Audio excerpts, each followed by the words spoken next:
Deň, Vladimír Šindl z denníka N. Vy ste v celej tej tlačovej konferencii zamlčali, že pán Remeta vypočúval predovšetkým zástupcov generálneho štábu, vrátane náčelníka generálneho štábu z MEKA. Takže nie je pravda, že mi vychádzal iba z tvrdenia podozrivých. A by som vám rád ocitoval tvrdenia náčelníka generálneho štábu z MEKA z februára 2023. Nič z toho, čo sme dali na Ukrajinu, zásadne neovplyvnilo bojaschopnosť ozbrojených síl, povedal generál Zmeko pred 3 rokmi. Ešte raz, nič z toho, čo sme dali na Ukrajinu, zásadne neovplyvnilo bojaschopnosť ozbrojených síl. A ešte by som ocitoval stanovisko jeho vtedajšieho zástupcu, bývalého veliteľa letectva Ľubomíra Slobodu, ktorý sa vyjadroval k situácii okolo pilotov. Situácia, keď sme mali 5+2 pilotov, začala byť neutržateľná.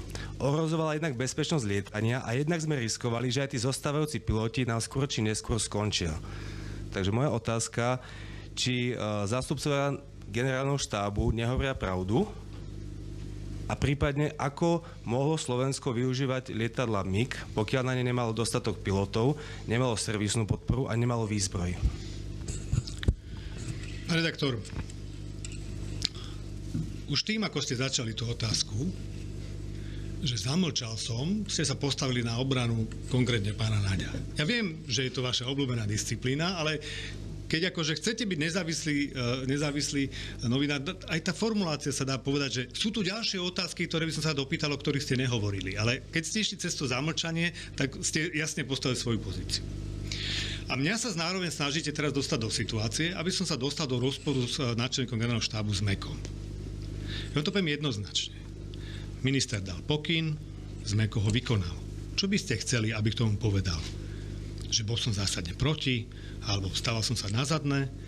Tu ste mali svedectvo členov vlády, ktorí povedali, že keby tie informácie mali pravdivé, za túto zmluvu by nezahlasovali. Pretože by cítili, že je obrany schopnosť Slovenskej republiky ohrozená. Ak reprezentuje Igor Matovič, ak reprezentuje Richard Sulík väčšinu vo bývalej vláde, čo reprezentuje, tak je zrejme, že keby ich nebol býval minister oklamal, tak by za tú zmluvu nezahlasovali. Napriek tomu, že si myslí napríklad pán Matovič, že darovanie z 300 je dobrá vec ako princípu. Ale nie za cenu, že nebola zabezpečená náhrada. To znamená, ak vám nemecký minister, nemecký Bundeswehr povie, že zníženie o tretinu protivzdušnej ochrany je už kritickým znížením obrany schopnosti štátu, tak je to nezávislé tvrdenie. Stanovisko náčelníka generálneho štábu, jeho zástupcu, veliteľa letectva, kohokoľvek, nie je nezávislé. Pretože priamo sa podielali na tomto procese. Preto nemôžete na to prihliadať ako na nezávislé stanovisko odborníka. Povedzte mi, ktorý vojak môže s chladnou hlavou povedať, keď mi celé vzdušné sily odovzdáte Ukrajine, neznížila sa moja bojaschopnosť. Počúvate tú vetu? Celé vzdušné sily, lebo neostalo nič. Celé vzdušné sily, to znamená všetky lietadlá, ktoré sme mali a celú protivzdušnú ochranu S-300 a batériu Kubu. Čiže ak toto odovzdáte, a teda 100% zo svojej protivzdušnej obrany odovzdáte a zároveň sa snažíte naznačiť, že bojaschopnosť slovenských ozbrojených síl nebola obmedzená, tak musíte vedieť čítať medzi riadkami. O čom to je? Ja som na nikoho netlačil, aj tu je dôkaz toho, že som sa nikdy o tom nerozprával s predstaviteľmi ozbrojených síl, pretože ja som politická kontrola. Nemám čo diktovať ozbrojeným sílám, čo majú robiť a ako majú brániť krajinu. Ale ani oni nemôžu pri svojich rozhodnutiach byť tými, ktorí zároveň obhajujú svoje konanie. To je nerelevantné. Tam musí byť nezávislý postoj. To je presne. Poukázanie na maďarské stíhačky len ukazuje na tú zaujatú formu rozhodnutia. Keby zobrali do úvahy maďarské, rumunské a poľské, tak by našli ten rozdiel, že medzi nimi je zásadný rozdiel. Maďarské 20 rokov nelietajú, poľské lietajú dodnes.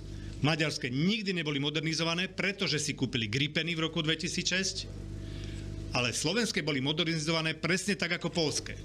A keď v Poľsku vedia lietať, je nepochybné, že by vedeli lietať aj u nás a že by sme vedeli mať ten istý nastavený systém servisu. Ale keď vy poviete servisnú zmluvu, jasné, že nebude vám mať kto opravovať. Keď prestanete cvičiť pilotov, jasné, že ich nebudete mať dosť, pretože medzi tým boli kúpené 16, veď nikto nehovorí, že 29 tu mali byť do roku 2050. Ale mali by tu byť minimálne do konca roku 26. Presne 20 rokov, aká bola stanovená ich životnosť. Pretože v roku 26 sa bude preberať ochrana vzdušného priestoru zo strany F-16. To je rozhodujúce. Čiže opierať sa o rozhodnutie celého reťazca ľudí, ktorí sa tam podielali, čiže Naď, Zmeko a všetci ostatní, je pochopiteľne pomýlenie si, ako má vyzerať vyšetrovanie. Kde tam je jeden nezávislý posudok, jeden nezávislý postoj, názor alebo stanovisko alebo analýza. Ignorácia tých nezávislých, právnická fakulta a podobne. A išiel som len po línii tých, ktorí vykonali to darovanie. Ja vojakom nevyčítam nič, pretože vykonali politický rozkaz. S tým nič nemajú. Ale rovnako tak nemôžem brať do úvahy, čo hovoria na obhajobu toho politického rozkazu. Preto generálna prokuratúra musí robiť reálne objektívne vyšetrenie. Ísť do Poľska, opýtať sa, ako to zabezpečuje. Bolo to možné? Aká je hodnota vašich migov? Prečo dodnes Poliaci nechcú darovať všetky migy? Teraz majú ešte 14 a myslím, že práve jednajú teraz o 6 či 9, koľko by im dali. Ale až v roku 26, čiže po 4 rokoch vojny, my sme boli jediní, čo to urobili. Chápete? Aj to má byť mementom. Jediní sme urobili toto a nikto iný. Koľko sme mali vtedy tých pilotov? Prosím na mikrofón. Vtedy tých rakiet. Ako bol možné? Prosím na mikrofón. Že teda keď tvrdíte, že tie vyjadrenia zástupcov generálneho štábu sú teda zaujaté, tak fakty. Koľko sme mali pilotov na MIGI v roku 2022? Môžeme robiť štúdium, a to je Ihula, to vyšetrí. No oni tvrdia, že 5. Super. Je možné, keď máte 5 pilotov a 1 stíhačiek, plnohodnotne prevádzkovať Dobre, a čo môžeme urobiť, keď zistíme, že ich nebolo 5? Môžem sa do toho pustiť. Koľko ich bolo? 10 Neriešil bolo? som to. Aha, no to je ale zásadný rozdiel. Počkajte, vy na takejto veci chcete preukázať, že prokurátor mala pravdu. Čiže ju chcete ochrániť. A teraz prokurátora tvrdila, že včera to povedal v televízii, no boli 2 až 4 migy. Pre ochranu vzdušného priestoru potrebujete 24 hodín 3. Ukázalo sa, že 4 odleteli. Existuje rozdiel medzi letuschopnosťou a bojaschopnosťou. To isté platí aj u rakiet. Raketa, či už letecká alebo protizdušná, nie je jogurt. Nesplesnivie. Má svoje pravidelné časové resursy, po ktorých má byť skontrolovaná a administratívne pečiatkou predĺžená životnosť. Keď sa nájde nejaká, ktorá bola zle skladovaná, tak je odstranená a posunie sa ďalej. Preto je taký enormný záujem a bol enormný záujem zo strany viacerých aj o staré rakety. Pretože oni proste fungujú. Hlavne tie, čo sú na pevné palivo. To znamená, idete tam ďalej, urobíte test, dáte pečiatku predĺžená životnosť. To nie je jogurt. Čiže ešte raz, toto sú všetko argumenty, ktoré sú urobené vlastne v tej zaujatej sfére, že poviem všetko tak, aby to dobre vyzeralo. A úlohou prokuratúry, ja nežadujem, že toto, čo povedali, je nesprávne. Neviem. Ja som to nepreveroval. Ale práve preto sa s tými argumentami vysporiadame a úlohou prokuratúry je vyšetriť. Bolo naozaj 2 až 4 lietadiel schopných? Čo chýbalo tým ďalším?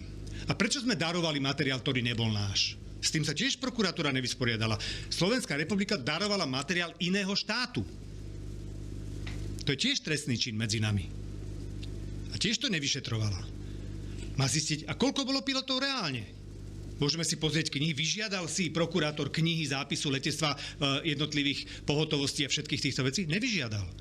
Vychádza len z toho, čo verbálne niekto povedal. Tomu on uveril a na základe toho rozhodol. Také sa historicky nestalo. Proste príde akýkoľvek zločinec, nie, ja som to neurobil.